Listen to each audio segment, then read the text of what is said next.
Uh-oh. Good evening, everyone. This is Vera Sadler with VLS Coaching and Tuesday Talk Live. Oh my gosh, I forgot who it was for a moment. With Tuesday Talk Live, and we are back with part two with the Mackeys with Marital Motivation.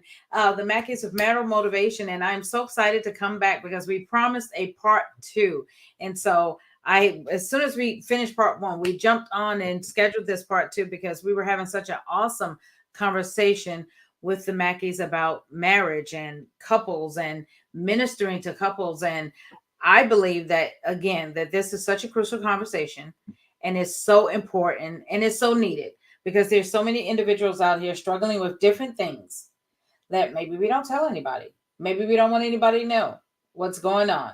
Maybe we want everybody to look and say, oh, everything is so picture perfect. It's so great. Well, we know it's not. Right. And maybe we don't want everybody to know us think it's picture perfect, but we just don't know where to go to get answers. So I think sometimes when we have these conversations with couples like yourself that have a ministry that really can dig in, and what I love about your ministry is not just to the married, but it's also to those who are seeking to be married.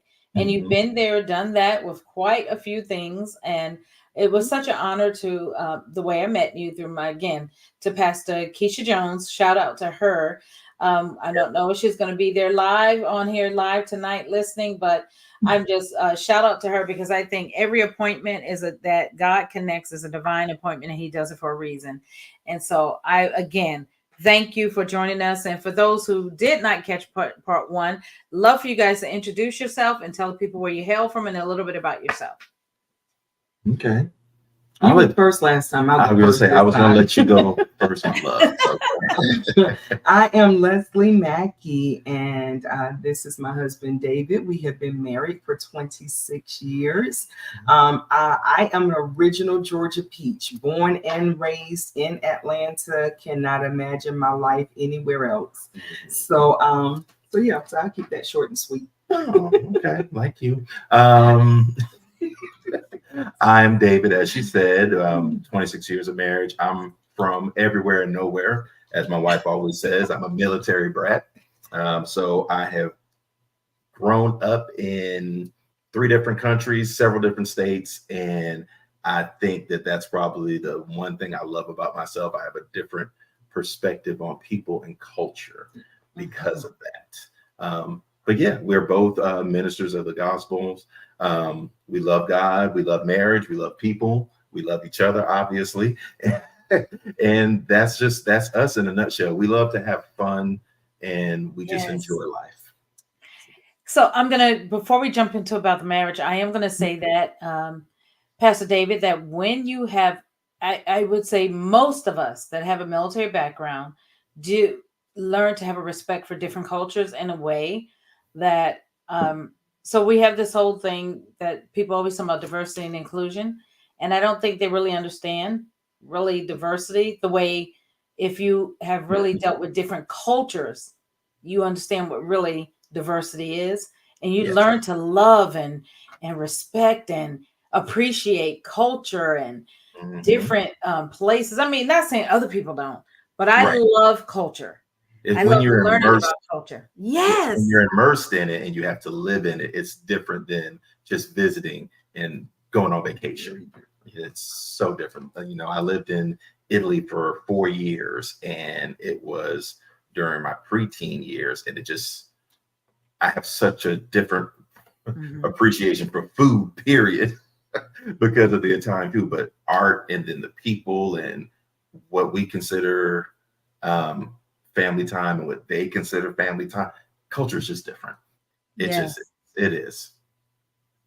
So last time we were on, we had quite a bit of conversation about how marriage and having to grow with each other, having to learn with each other and working through things, and everything's not rosy all the time, and that having to make, compromise. And I do remember it with, loving each other and having to work through and learning each other. I remember you said one thing you had to do was to learn, Sister Leslie and different things like that. But I wanted to come back and ask a little bit more tough, or how would I say, tougher questions tonight. or more in depth, maybe not tough, We're but here. for some people that maybe were listening said, well, this is my issue. That's fine for them, but this is my issue. So I wanted to ask a couple of questions and we could just jump into conversation. I want you both to give your perspective on it. And one of the things I was thinking about, what about the couple who heard us last time, or the individual who's in a relationship and heard what we were talking about last time, or heard some of my other podcasts about married people who've been married 20, 30, 40. I've had a couple that was on here 55 years, said, good for them, peace, whatever. But, people keep saying, pray, pray, pray. But when they say, hey, I've done that, been there, done that, can buy, how they say we're going on vacation, can get the t-shirt, but it's not working. What am I doing wrong? Speak to those who are saying, the woman who's saying, look, I've been on my face crying. The gentleman that says, I keep trying to change to meet what she wants or be who she thinks I should be. Sister Leslie, the woman who's saying, I'm trying to be everything I think he needs. Okay. I'll say, first of all, every marriage is different. I'm definitely going to start there and say every single marriage is different. What works in one marriage may not work in a different marriage. Sure. So when we are counseling, the first things first, we have to go up to God and ask God to give us direction and how to minister to each couple. Yes. But I will say communication, because even as a woman, like you mentioned, the woman that's just on her face before the Lord, crying out, well, you telling God all this stuff, but have you told him? That's good. We can cry out to God.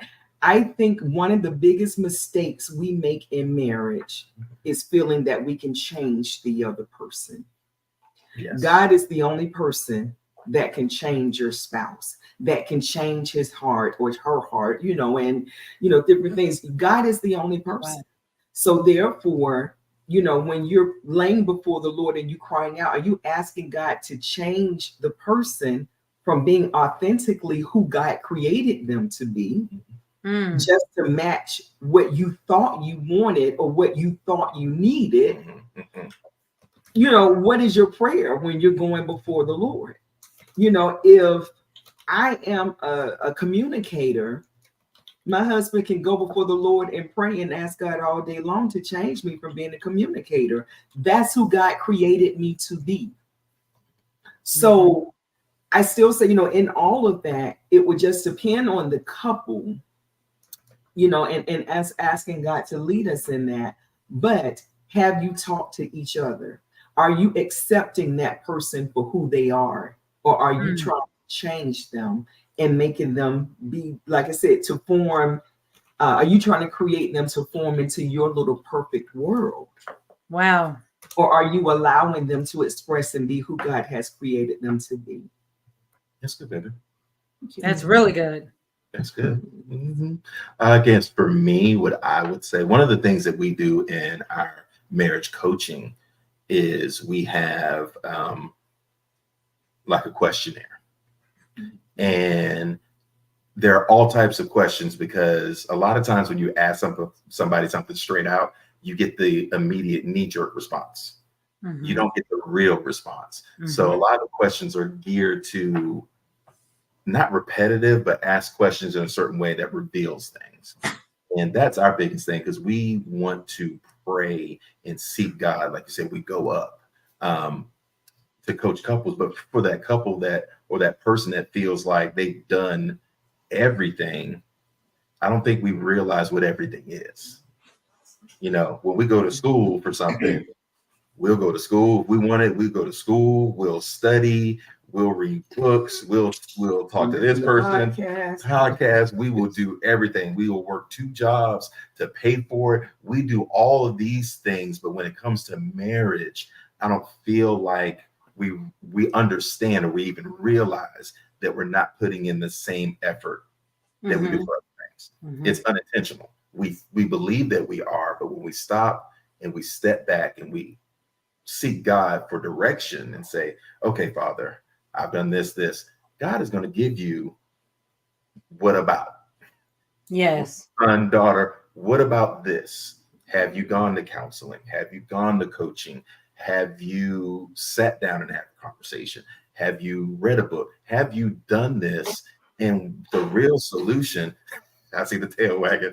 The real You solution. see him. Sorry. Hey, I want to be in on this. But the real solution isn't truly in surrendering to God and allowing God to speak to us and truly listening. Yes. Cutting out the noise, the background noise, the things our friends say, the things that our spouse says, the things our parents say, the mentors that we have in our life. They may give great advice, but who's got the best advice in the world? The Father. And if we cut out the noise and just pray and listen, that's where we find solutions for the I've done everything, because you can't exhaust God's favor. You can't exhaust his blessings. You can't exhaust him doing anything. He's God. So, and he doesn't waste anything. He doesn't waste time. He doesn't waste experience. So that's the first thing, getting people to understand, to surrender to God, and that we really don't do as much as we think we do. You know, I love the way you said, oh, go ahead, Sister Leslie. No, and I was just going to say too, I find that when I'm going before the Lord pertaining to my marriage, I get so many more answers and I hear the Lord so much clearer when I'm asking him to deal with me and not with him. Say that. That is so true. So to be transparent about myself, you know, if I have found that when I stop whining and I stop, I mean, to be real, you know, when I stop saying, oh, but he's not, and he did this, and, you know, you stop the blame game, you stop pointing the finger, you stop whining about it. And I love when, you know, Pastor, you were just saying, you know, we say we've done everything, or and when we shut down the noise, because I recently, I was saying to myself, I was like, oh, I gotta, it's a lot of busy noise, you know, and I had that whole saying all last year, God is greater than the chaos, because I kept saying everything around us is like noise and chaos. And I find that when we do that too, God will lead you to a resource, or he will lead you to something. I don't mean it has to be external or people. Sometimes he'll have you pick up something, or he'll have you see or read something that you'll get greater understanding about you. Yes. It's not always about, well, this person or greater understanding. It doesn't even be that you're doing something so wrong. It's just about the situation and how to understand the situation or how to unfold it. Or I was teaching some ladies last night and they laugh at me because I always talk about peeling back the onion. But she said, oh, is that because you're going to cry? No, but he'll show you how to peel those layers back better than you would peel them back. And I guess you could say with crying without having all the emotion, because we put so much, and not saying that emotion isn't healthy, but I guess sometimes it's so much emotion in it that you can't see what's really underneath. So Right. gotta tell you, I'm like you, Sister Mackie, if I go to him and I say, God, okay, let me just slow down. Lord, help me. Now he's peeling back those layers and he's saying at the core of it. Yes. At the core, at the center. So I agree. Sometimes when we say, I've done everything, he said, oh, like you said, how about this now? Or he'll say, he won't you. Sometimes it's not even tell you doing. He'll just say, sit and be quiet. Right. Yeah. I was gonna say another thing, you know, we always talk about too, iron sharpens iron. And I think that the best example of that is marriage. You know, because it's that friction, you know, that God allows to come between spouses. You know, it's that friction that by the end, guess what? Oh, I'm smooth right there now, you know, because I didn't realize that I was flawed right there. Wow. But now that we've gone through this friction, guess what is now? It has smoothed over a part of me that I didn't even realize that God was dealing with. And he used my husband to be the one to show me something in myself that God was trying to deal with me with anyway. Absolutely. 2 points I want to make. One is that when you were saying, when we talk about praying and dealing with ourselves, there is nowhere in scripture where somebody was like, God, they did this. And he's like, yeah, you're right. And that's the end of the conversation. It's always like, yeah, but what about you? Saul, the bleeding the sheep. Yeah, but that's not what I told you to do.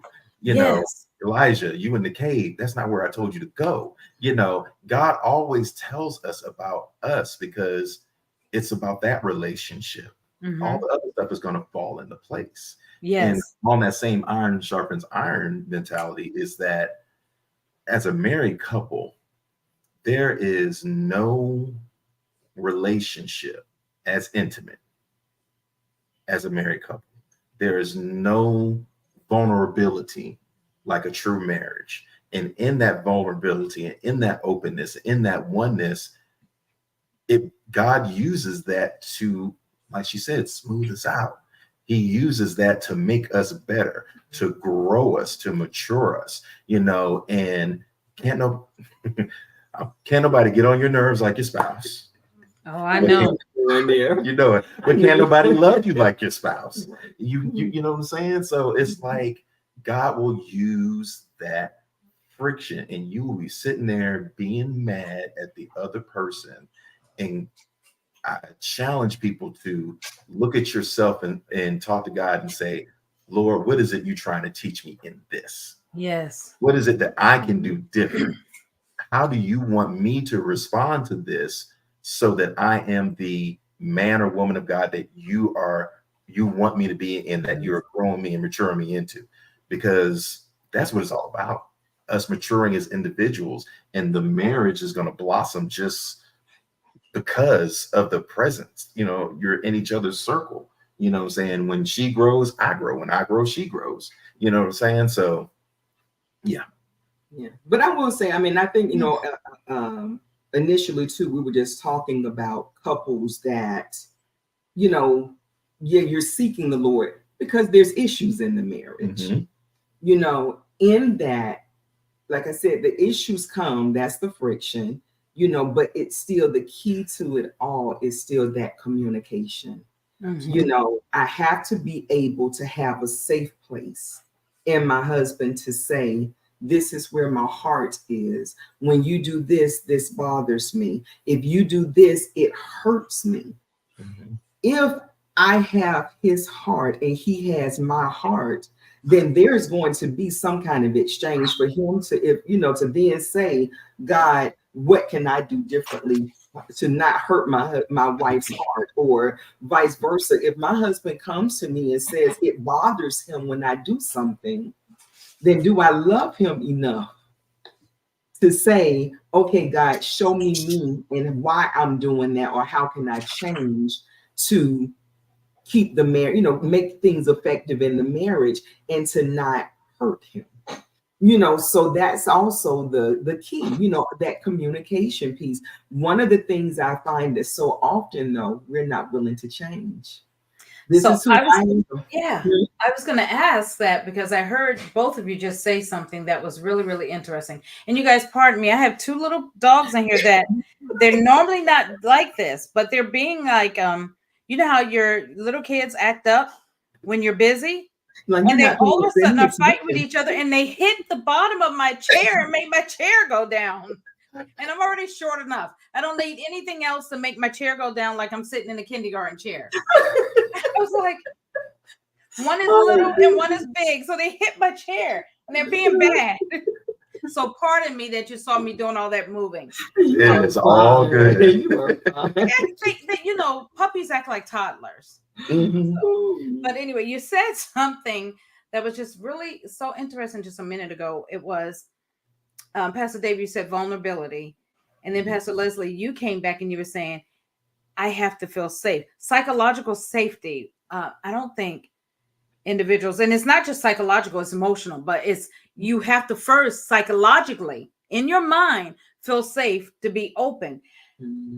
What happens when that individual And because I know it's not just, it doesn't come overnight.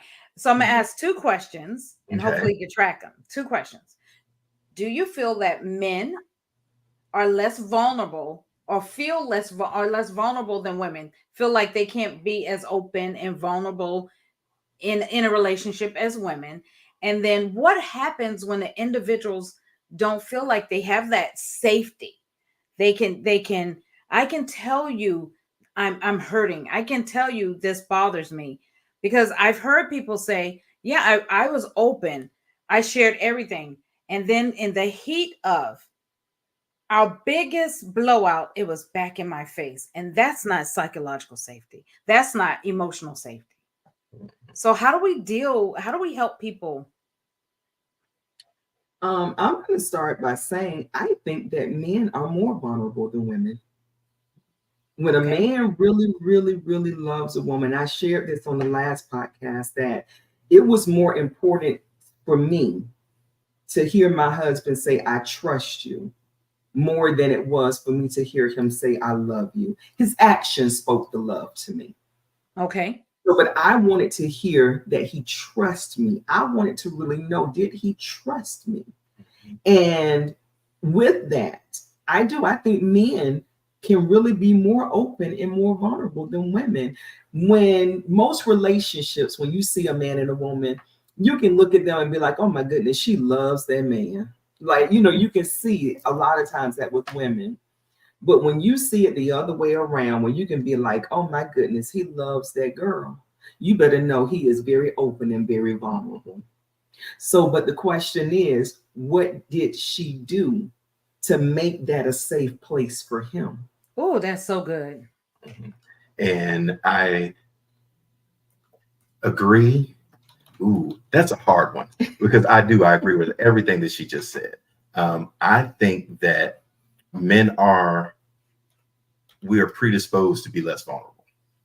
We are predisposed to protect. We are predisposed to shield our hearts because society, family, so many different outside things say you can't be emotional, you can't be vulnerable, you can't be open. And just like with anybody, when you betray that, there's going to be a backpedaling. And I think with men, we have our guard up the whole way until we let it down. And then once we are vulnerable and we do let it down and you betray that, that's when you're not getting it back.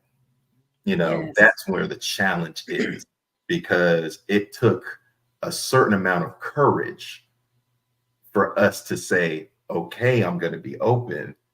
And then, like you said, when you're in the heat of an argument and you bring up that thing that he has held on to for years, that thing that eats him alive, that keeps him up at night, where he cries in the corner, and then you bring that up and you break and throw it in his face, that's a bad place to be. And like you said, when your emotional safety, psychological safety, all that thing, that it has to be built and it has to be nurtured over time. And it's truly trial and error. It's like you take a step forward and then you take another step forward. And before you realize you're at the end of the road and you have found your safe place. But you have to constantly prove yourself, because I'll be vulnerable and say and open and transparent that there was a time in our marriage where I was not, what's the word? I did not think about what I said before I would say things, and I crushed her. And I know it took some years to build that back. But if you trust God, you love your spouse, and you're willing to do the work, it will come back. God is going to bless that union because of your faithfulness. And so I'll say that. So I'll make sure I tried to stay on track, because I'll go left field and be on an ATV just with the conversation, but easily. But I think, yes, men are vulnerable. They know how to be vulnerable. But you have to be delicate with the man, in his vulnerability. From the outside looking in, and from the studying that I've done and different things, women are more open. They're more free to that. You know, nature. and it's human, it's nature also. You know, there's chemicals that are produced that, you know, that connection is just there. Men don't have that, you know. And so once we do build up, and I say it again, when we build up the courage, if a man trusts you to share and be vulnerable, he loves you and he trusts you, but you can't betray it. Yeah. If he's sharing his dreams, if he's sharing his desires for the future, if he's sharing those kind of things, like I said, it's so easily, we don't realize how sharp our tongues and our words can be. You know, I always would say to David, you know, the Bible even says, out of the abundance of the heart, the mouth speaks. Mhm. So therefore, you know, I'm going to just use that, you know, if a man is sharing his heart with you, sharing his desires and his dreams, you be like, you crazy. You ain't going to never be able to be a president of a company. Okay, you just crushed him. And you really think he's going to come back and share anything else with you? You know, not with, maybe with time, you know, that you can build that safety back up. But those are the type of things we have to be so mindful of, what we say and how we respond to things as a wife when it comes to our spouse.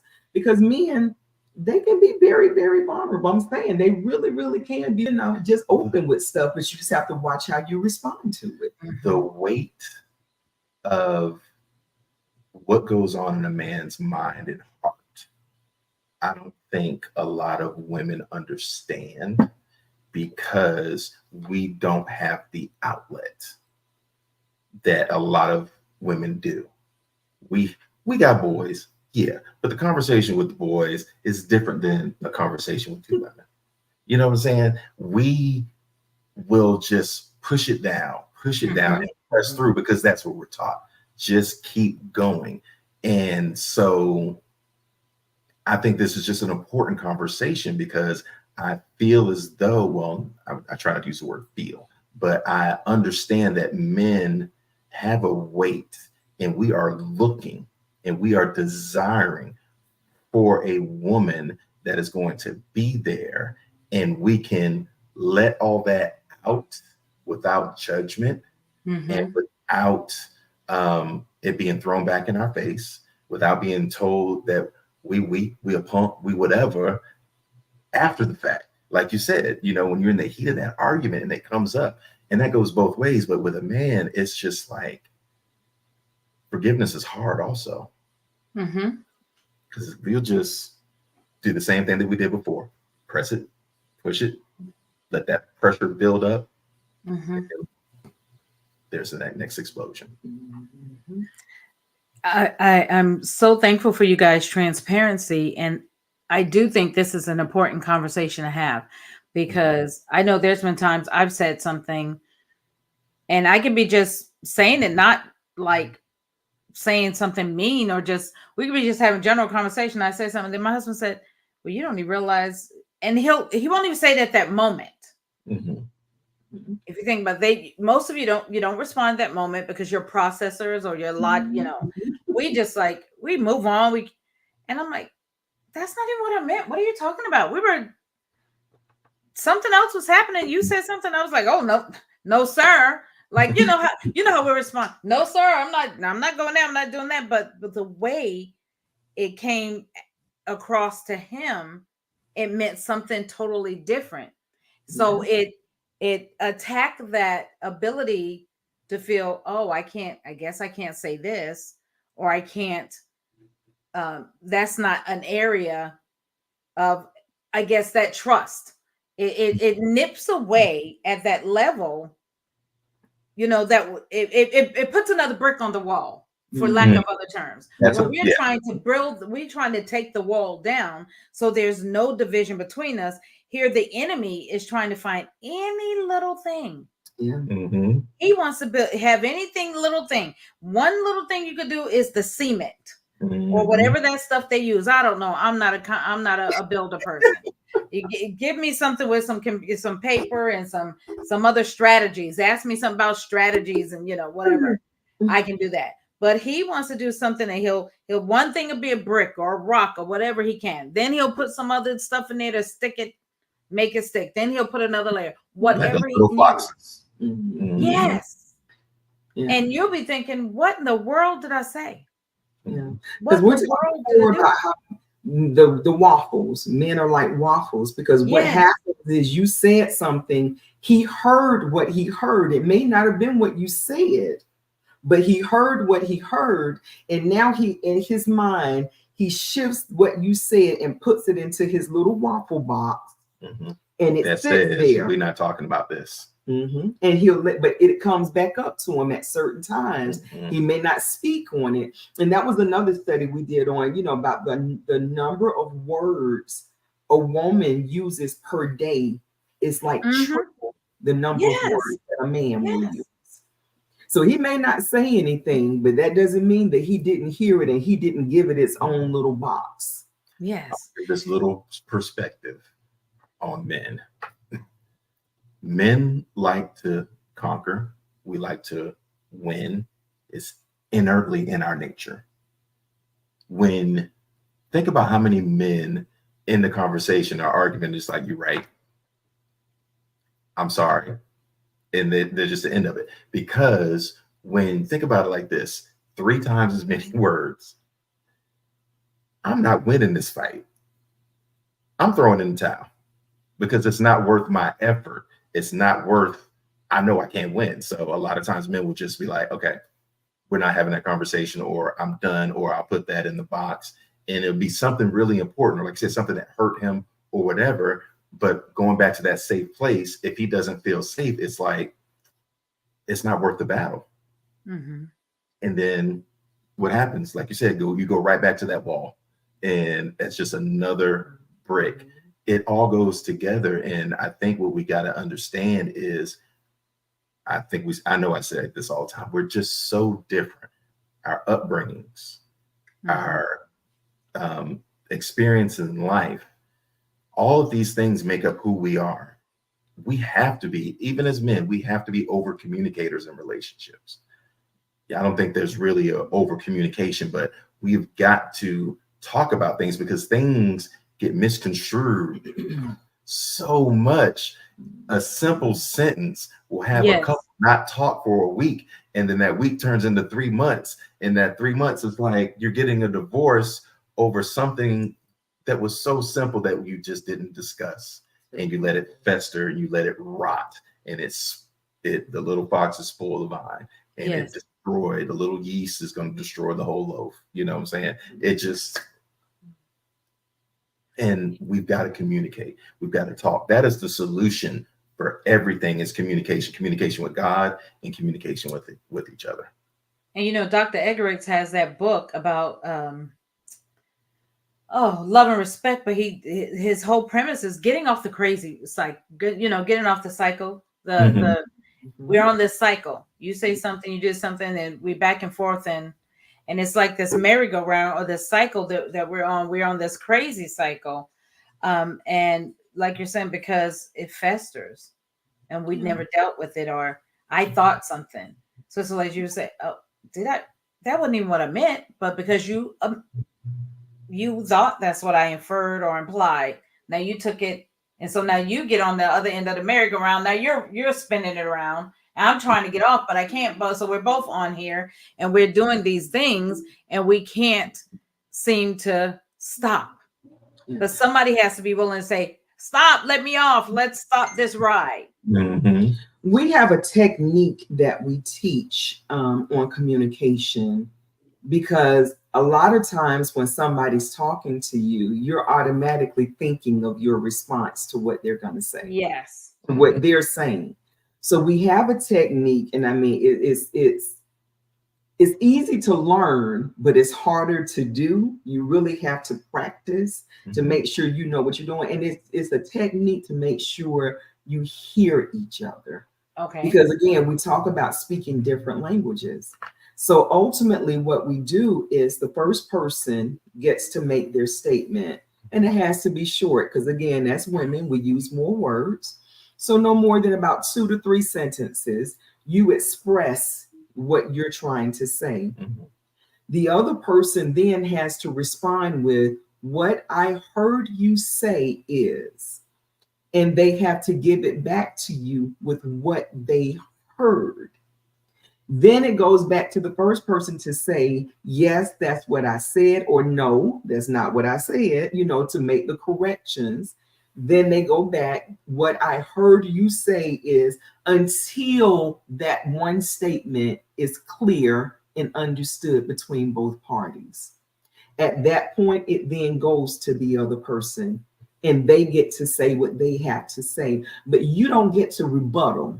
Once you get to the understanding of hearing each other, you can make your statement. Mhm. But that's one of the biggest keys is we don't hear, we hear through our own filters. We don't necessarily hear what the person is saying, so that's one of the things that we teach. And another technique we teach is talking about how to use I messages as opposed to you.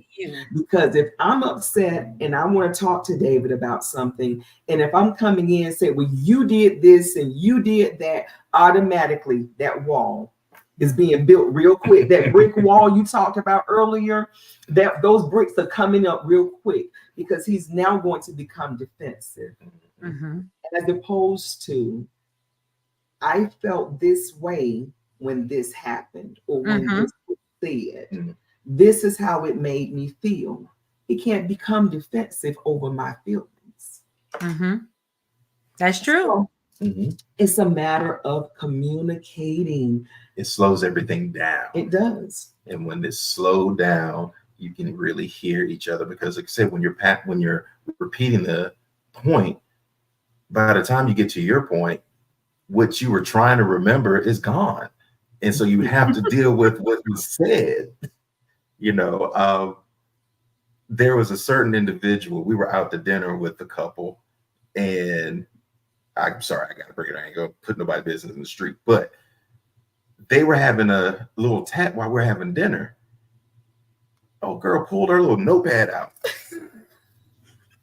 because she didn't want to forget none of her points. And she was just, I was like, oh my Lord, neither one of them were, not just her, but neither one of them could hear each other. And I was just like, wow, you're pulling out a notepad to write your notes because your point is so important that you have to make that point versus just listening and hearing each other's heart, so yeah. But we as people, as individuals, we can be petty. As individuals, we get stuck in those places and we just repeat that bad behavior. Like you said, that merry-go-round. And like you said, it just takes one person to just say, all right, pump the brakes, let me off. let me off this roller coaster for a second. But do you think it's because I every time I think about it, I go back to, I don't know, I don't want to say vulnerability, but now when I'm thinking about it and I'm hearing what you're saying, it's like, are we afraid we're just going to be hurt? Because if we stop and just stop, listen. Well, but I think also we have been conditioned to want to be right. There's even a scripture in the Bible that says that every man is right in his own eyes. Yes. So we want to be right. Mm-hmm. So therefore, if I'm saying something to my husband, do I want to be heard or do I want to be right? Because he can hear me but not agree with me. So do I want to be heard or do I want to be right? Because we also can hear with our ears, but it hasn't penetrated our hearts. That's another part, a way that we get on that merry-go-round, because you're talking, the person hears with their ears, but it doesn't penetrate the heart. Mm-mm. If you don't hear me with your heart, then I'm going to have to say it again. Because you didn't really hear me. And God is all about what? The heart and relationship. Yes. And our minds get in the way because what happens when we get in these conflicts or these issues, it's like an equation. It's like this, what you said is attached to this from my childhood. And because of that, it makes me feel, I'm predisposed to feel a certain way. It's like certain smells just bring back those memories of your childhood. You know what I'm saying? Certain songs, make you think of things. Certain actions in your life will have you fly back to bad situations or where you learned, or our old apostles used to say, where your childhood mind made an adult decision without any information. So as a child, you made a decision that this equals this, even though that's not what it was. Right. This equals hurt. This equals no one cares about me. This equals I have to protect myself. And we're in these relationships, and our minds and our hearts need to line up. And God is the one that says, no, this has nothing to do with that. Or God is the one that says, you know what, you're having this struggle in your marriage because this is what happened to you as a child. And this is what you haven't dealt with. And you're filtering everything through these rose-colored glasses.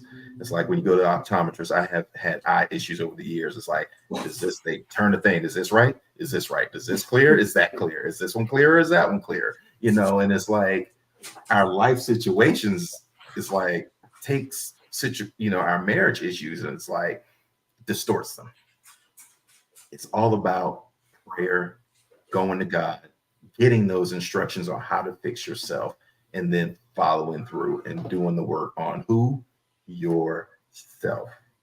You've got to tend to yourself and stop trying to tend to your partner, but try to find out what God wants to do in you to make you better.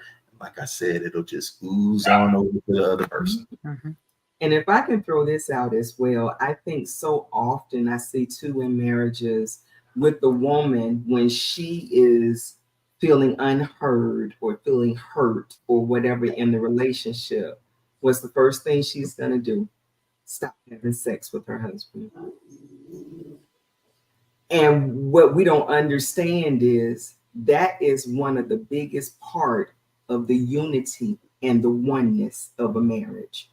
When we're counseling couples, and we use this in our own marriage as well, but when we're counseling couples and they've had this big blow up, and then we work with them through some things, and the first thing I tell them is go become one. Go become one. We don't understand when God said, right. I mean, I understand, we'll hear a lot of men say, this is not just a want, it's a need for a man. Mm-hmm. But not only that, we also have to understand that in a marriage, I mean, I have friends, but what makes a friendship different than my marriage is that oneness between me and my husband. Intimacy. Yes. That thing that you're not supposed to be sharing with anybody but that person. Nobody else. And when you have conflict and you start to come together after conflict, there's that spiritual connection. Absolutely. Where God is working, yes, through sex and the intimacy, and it helps build the reconciliation in the marriage. Yeah. And when you have couples that feel like you're on these separate paths going, and it happens, like sometimes you just feel like you're just passing in the night, take advantage of those night moments still. Because again, it brings you back into oneness. It brings you back into the unity together as a couple as well. Oh, this has been so good. I always let her bring that up because I don't want women to be like, nah, it's because he a man. He said that every time she brings it up. No, and I believe that there is not just a physical, but there is an emotional, and there is a spiritual connection, of a reason why God has 100%. Said for us to come together.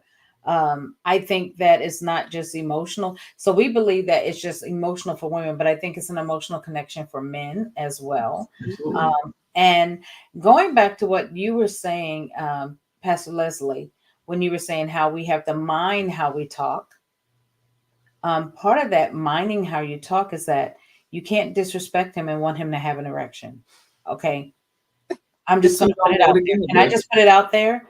The We're gonna two be don't go real. together. They don't go together. You can't, just because a man needs respect.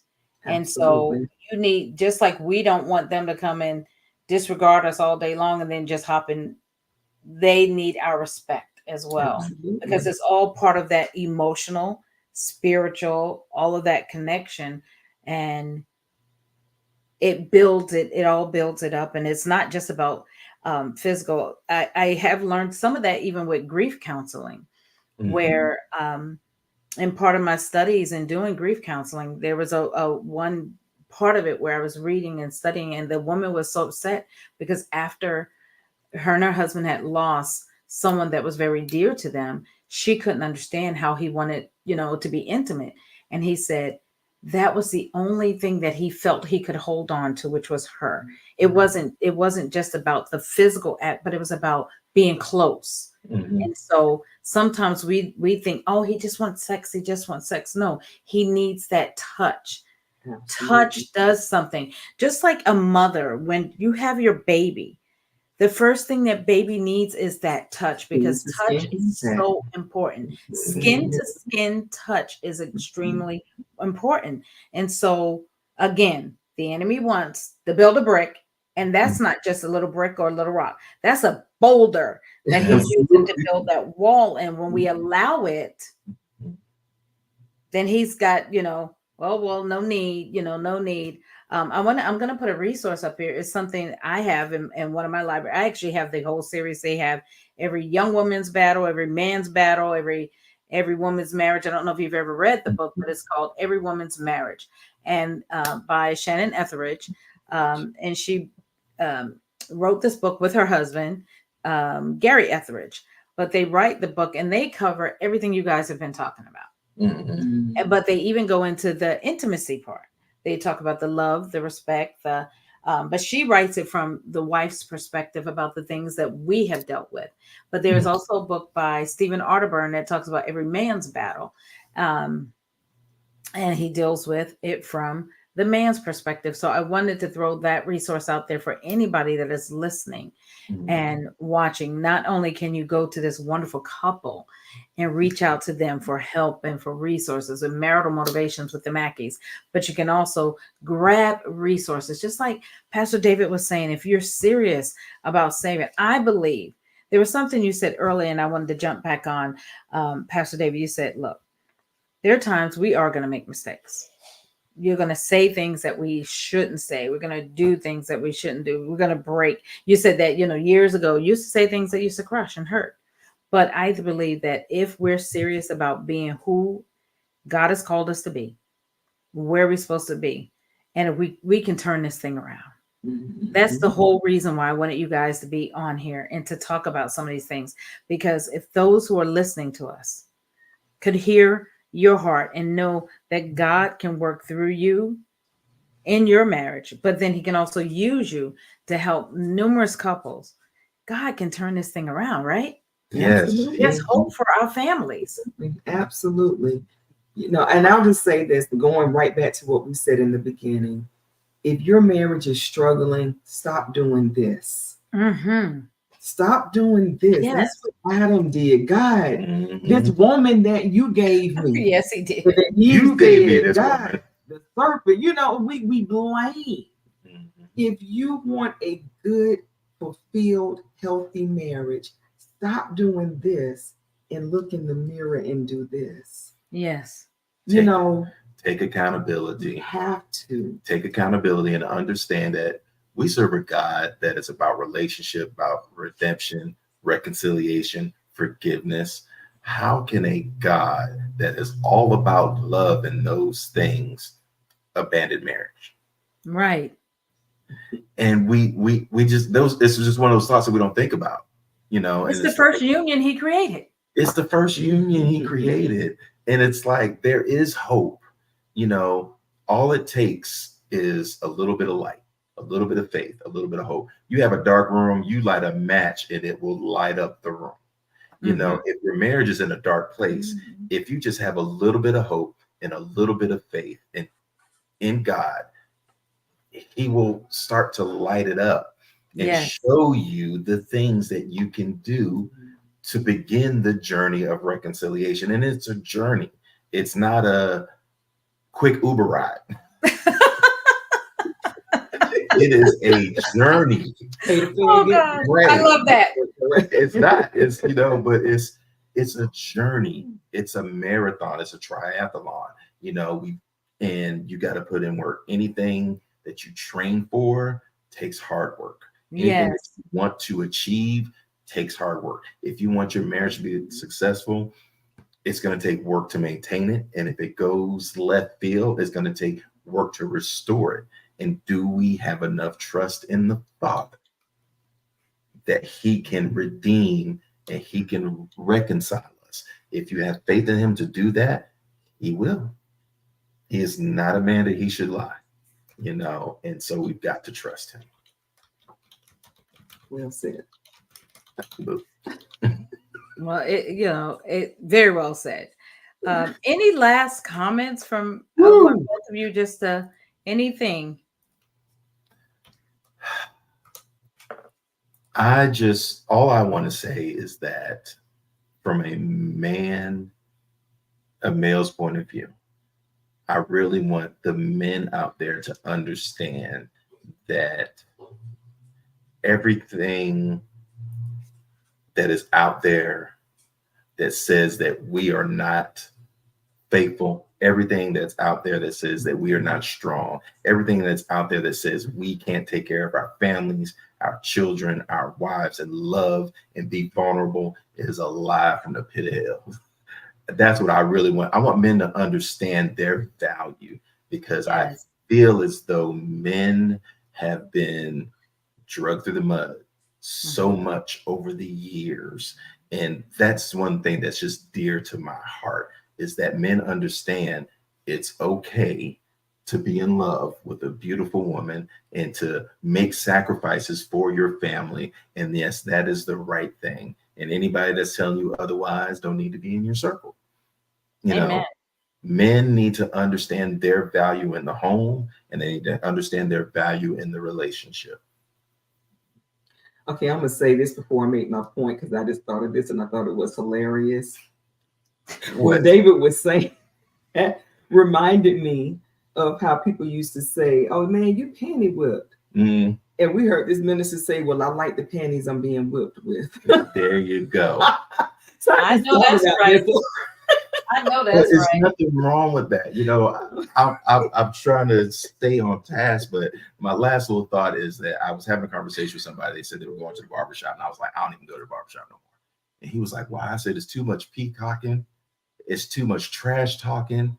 And not every barbershop's like that, but the mentality, so many men are not building each other up in relationship. We're building each other up to be successful in business. We're building each other up to be all of these natural benefits, finance, getting businesses, being entrepreneurs, trending on social media. We build up all of these things, but when it comes to relationship, we're not putting in the same effort. And that is something that I pray that changes. I want men to understand that relationships are wonderful and that marriage is a great and wonderful thing. Ain't no more ball and chain. That's not the mentality that we need to have. And I'm a because I'll keep going. And I will say to ladies to understand that God created us the way that he did for a purpose. And anything that a woman is given, for instance, a man gives a woman his sperm, she creates a baby. You give a woman a house, she'll create a home. You have that ability. God gave you that ability, that whatever he puts in your hands, you have the power through God to create what you want out of that. If God has given you a spouse, understand that you have the ability, God has given you that ability to speak and to pour into that man Yes. to make him feel that he can conquer anything in Yes. this world. Or you can pour into him that he is trash, he is nothing, and he is just stuck with you for the rest of his life.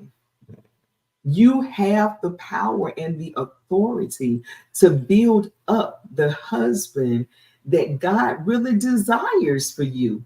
You know, God created us. He knows what we want. He knows what we need. But a lot of times it all comes with what comes out of our mouth. Yes. How we treat him. Like we talked earlier about the respect or the lack of respect and things of that nature. When you go before the Lord, go before the Lord concerning you. Yes. And I'll leave it at that. And I will just little plug there too, because I just believe God has been dealing with me for a while. I was doing a group called, it was a spinoff from Marital Motivation. I had a group of women and we were coming together, and they're called Praying Wives, Praying Beyond the Veil. And I think I'm going to start that back up. We would fast and pray together monthly, praying for marriages. But I would say this, probably 95% of the time when the Lord gave me something to have the women praying for pertaining to their marriage, it was about them. It was not about their spouse. Praise God. Well, I definitely want you to connect with us when you start that up. I would love to be a part of that group, because I know that we are living in a time where, again, we said it last time, the homes are under attack, our marriages are under attack, and we need to keep praying for them. I would love to be a part of that group, and I would love to share it with our audience so that those who really want their homes to be a representation of what God said it should be, that we can pray. But so don't leave me out of it. I got you. But I really, really appreciate you guys. This has been such a wonderful, wonderful conversation tonight. I just feel so, lifted. You know, how you just sit like you're just sitting in the house with friends and having a great conversation. That's what I feel like we've done tonight. And I just know that those who listened are going to be blessed. And Pastor David, I really, not that I don't love Pastor Leslie and what she shared, but I really believe that the men needed to hear, and the women needed to hear the heart from a man tonight, and the brothers, and how we need to entreat the men in our lives, and Pastor Leslie, and what you're saying, and how we need to. I think that's so important in this hour, because I was doing a class the other day, and we were talking about stereotypes. And I said, well, what's one stereotype? And, that was one that, like, yeah, men are dogs. And I said, that's a stereotype. Yeah, we say these things. We've got traditions, and like, why? We say things that we need to just take out of our vocabulary. Yeah. So then when he comes in the house and brings in fleas, then you wonder why. I mean, let's be I'm trying to be serious and close and see you, man. We can't help it. She can't help it. I know. But that's true. That is true. Because when you begin when you can keep saying, and then you wonder why people pick up that character. Yes. And if I can just even throw this out there for real, in the beginning, in the book of Genesis, the Bible says that everything that God was creating, he spoke it into existence. Yes. Then he comes back and says that we were created in his image. So therefore, we have power and authority to create when we speak what we desire. So that's why I have to watch the words I speak over my husband. This is the most amazing man that God ever could have blessed me with. Amen. I could have prayed any prayer, asking him. Matter of fact, I did. I prayed a whole bunch of prayers, and I was real clear in telling the Lord what I wanted. And thank you, God, that he did not listen to me, because this is who he blessed me with. This is the person that God knew that I needed 26 years later to fulfill my life, to fulfill me in ministry, to fulfill me, just as a woman. He knew what I needed. I didn't know. I didn't know, but I have to watch what I speak out of my mouth over this gift. Yes. God gave to me. I have to see him as that. This is a gift. Mm. I have to watch how I handle him. Yes. I wonder how many women look at their husbands as a gift. Not many, Because probably. we hear the wife is the gift. We hear that all the time. And, you know, men want to feel valued. And thank you, baby. I appreciate that. But men want to feel valued. Mhm. And we want to feel like we can puff our chest out. You know, it's just inertly in us. And like you said, the words that come out of your mouth have so much power, you know, but we'll talk for another hour. What I say? And no other person to make you feel like your chest, like Superman, other than your wife. Should be the only one. Mhm. Because if I don't say it to him, somebody else will. And then he'll have fleas. And I start wondering. All over the house. There Yes. you go. Yes. But it's been so awesome. It has really been awesome. It's been so uplifting and so encouraging. I so appreciate you too. And I pray God's Appreciate you. blessings in every single way over your life, over your ministry, over every person you encounter, over everything you touch. I pray just expansion. I pray explosion in everything God has given you to do in the precious name of Jesus. Thank you, Lord. Man. Because I believe when you have the heart that you two have, that God just wants to blow it up. So I just pray blessings upon you both. And thank you for sharing with our audience tonight. And again, this is Vera Sadler with Tuesday Talk Live, your host, and with VLS Coaching and Women of Life Ministries. And I'll be back again next week with another episode of Tuesday Talk Live.